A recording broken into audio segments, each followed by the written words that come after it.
The only thing that maybe I just need to scoot my seat up. The only thing that I'm used to doing in my truck is I'm used to driving and putting my elbow up on here, and this is a little bit too high.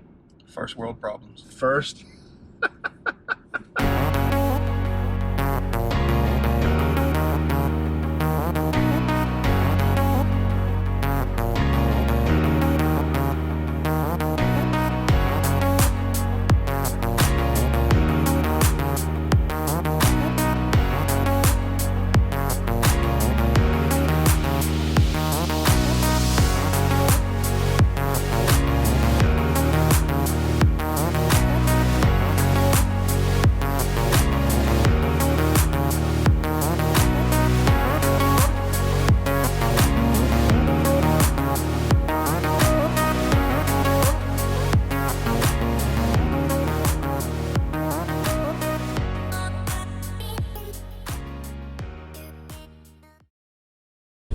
Hey guys, this is Jose and this is Reuben. We're in the 2020 Explorer. This one happens to be an ST in, what's the blue called? Atlas blue. It's pretty. All right, so what I want to tell you guys right now is I want to show you the differences on the interior and the key points and why it makes this Explorer, the new 2020 Explorer, just a lot different than the outgoing model. So you come around here with me. First of all, the most important thing that I can tell you about is the interior legroom on the inside. So for some reason on the outgoing one, it was just a little bit narrow, and this one has a lot of room as far as the width, like whenever you close the door. It's also got a whole new interior and dash that we're going to get into later, but right now we just want to show you the interior specs. Moving on to this point, I want to show you the back seat, and this is going to be key why I think this is one of the best Explorers that I've ever been in, and it has to do with one thing right here. Here is my arm, here is the armrest, okay? And if you look at it right here, and I'm gonna get out so you can see it and get a full shot, and I'll meet you on the other side. This right here is something that has been missing since 2013. For some reason, even though I'm not sure if 2013 had bucket seats, it may have only been bench when it first came out, but the bucket seats over time got a lot more relevant. People wanted it a lot more, so they started coming out with bucket seats. In this one, the question that people always ask were, where was the armrest? In 2020, you finally get that, which is a huge improvement. So as you can see, in the second row, I'm totally comfortable, and I got somewhere to put cup holders, armrests, cup holders in the door, and the layout is a lot different because of the rear wheel drive. So you get a lot more room. Okay, but the question is, can I fit in the third row?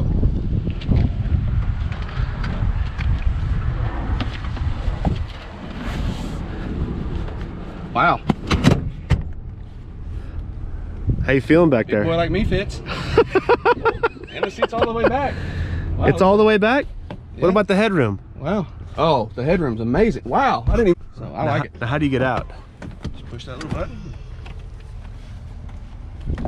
Open it. Yeah. This is probably one of my favorite things about the new Explorer.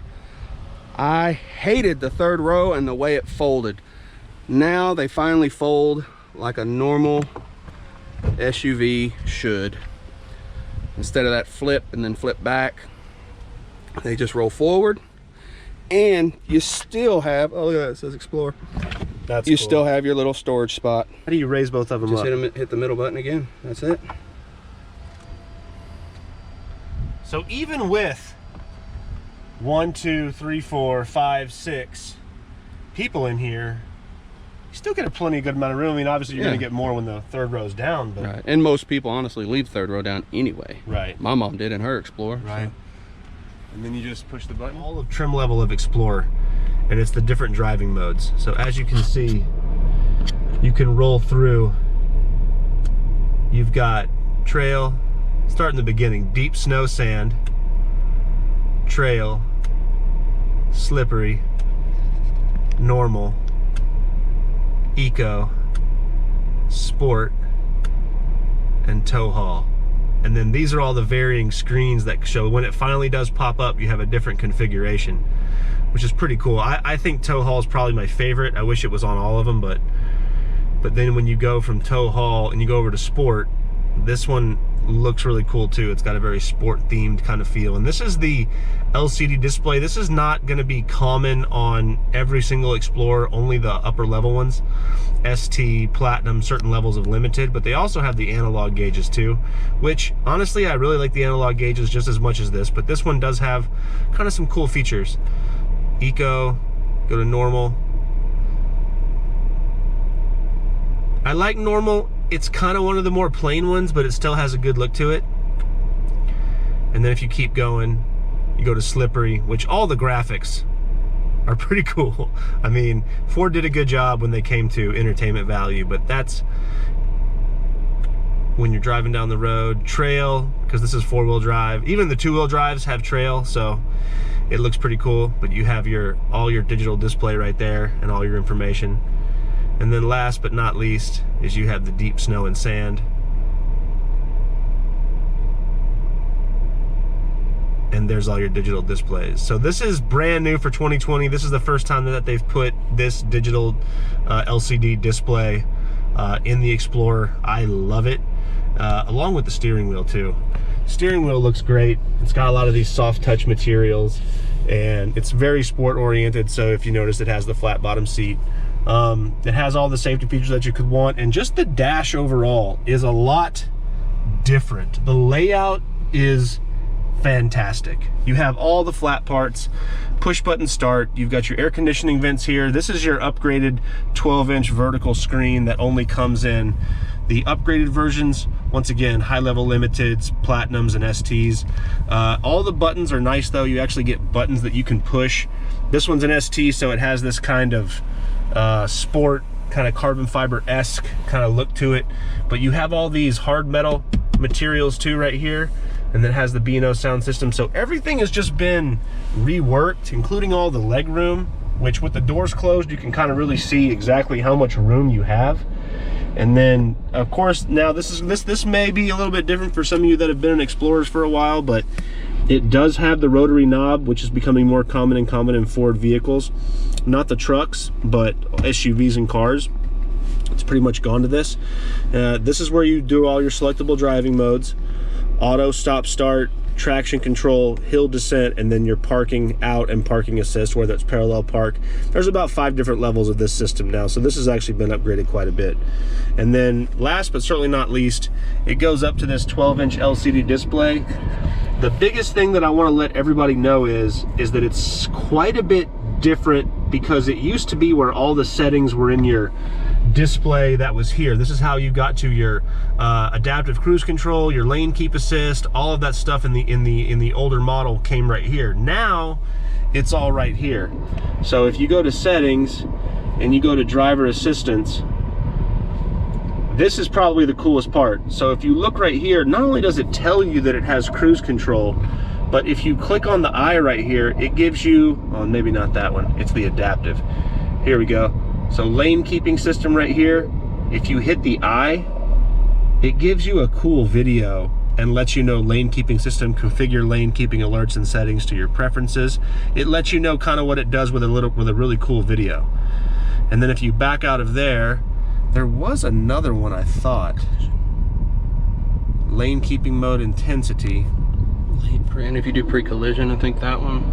Pre-collision, this is the one. It shows you what the warning would look like up on the in the gauge cluster as well, which is really cool. This thing kind of renders the owner's manual almost obsolete. Right. Which is super it has cool. Everything here that you would want to do, including your driver alert, your reverse brake assist, cross traffic alert.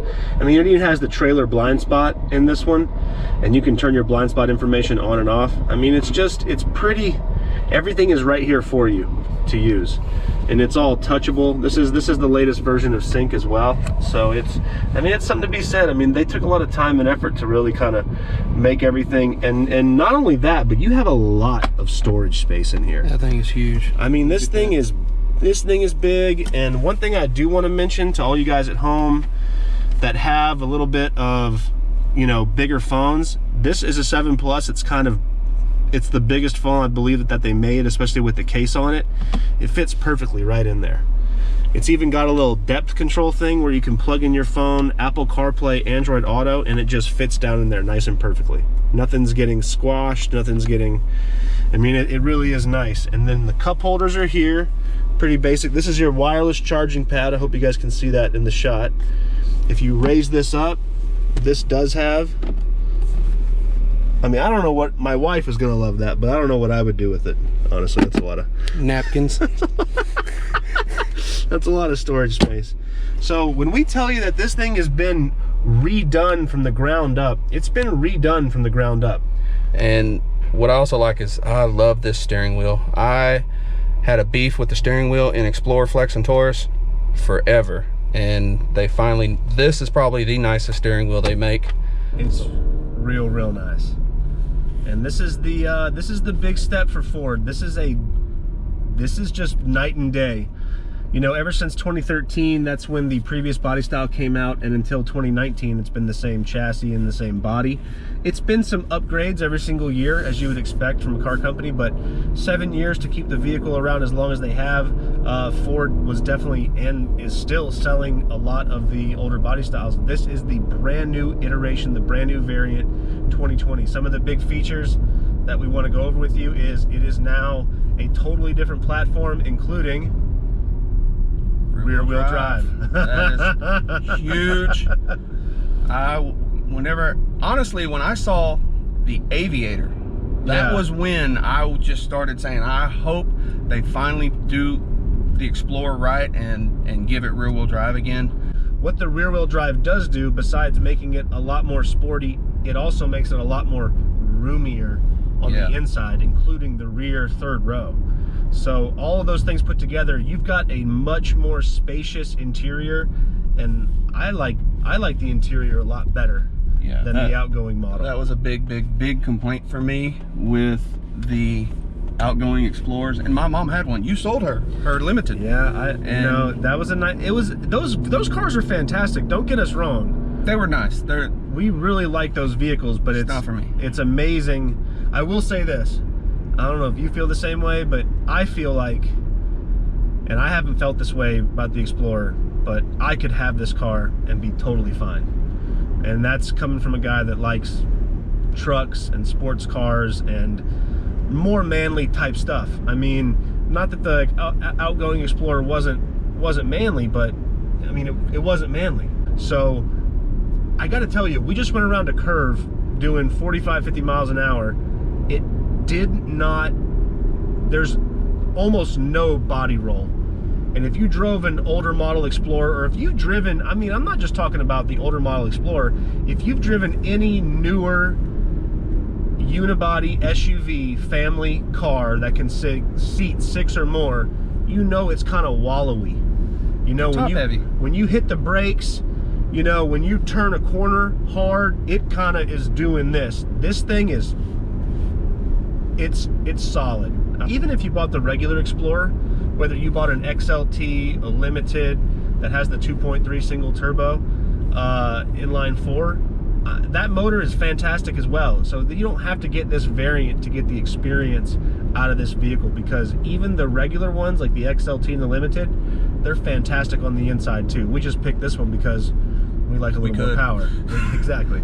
So thanks, RJ. Yeah, we really want to say thank you very much to the place that I currently am employed at, and thank you very much, 5-Star Ford in Carrollton. And this is going to be on the website for us to see for all you guys out there that are interested. I mean, this vehicle's good to drive. I think you drove it for the first time this morning. Yeah. And I mean, it's really got to get in one and go was this morning, and I was immediately, my walls all came down of all the, you know, the questions I had about the Explorer because of my biases against it before, because of the seats, the floor, the way it drove.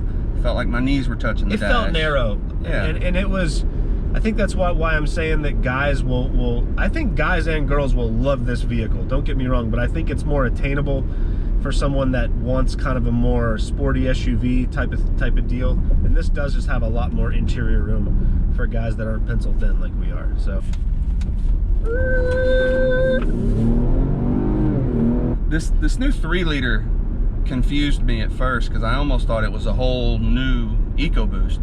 and right, but it's not. It's not. It's right. It's a cranked up 2.7, which is cool. Which I have in my truck, which I love. I love the 2.7. I think it's a great motor. And you have that in your truck, and you towed your boat with it. Oh, boat, race car. And my you dad said pulled his big trailer with it. You said it walked it all day long. Yeah. And this definitely ticks all the boxes. Yep. I mean, it's check mark, check mark, check mark. I don't even think there's anything to complain about in the interior, because the second row now has the cup holders. Yeah, 6 of them. I mean, it's got all the cup holders. It's got the armrest that we mentioned earlier in the video. So, I mean, I would be happy to go. You know what I want to do with this vehicle? This is like, pack your stuff up, pack your family up, go on a trip, and just explore everything. And now that we're talking about that, I want to ask you a question. How's the visibility in this thing? That was one of the first things I noticed this morning when I jumped in, was how much smaller these A-pillars got with this new body style. You know, they pushed that forward, they brought this back. It's like a spaceship. I just feel like the windshield just got wider and bigger, and I can see everything. I don't know if it's taller, but it seems taller too. I don't know if it's taller either. It just seems, and it could just be, like I said, they just pushed all this back. I've got a lot of headroom. Yeah. I know that. Plenty of that. I mean, there's a lot of headroom, and the only thing that maybe I just need to scoot my seat up, the only thing that I'm used to doing in my truck is I'm used to driving and putting my elbow up on here, and this is a little bit too high. First world problems. First. I mean, we deal in wants, not needs, man. Yeah. You know?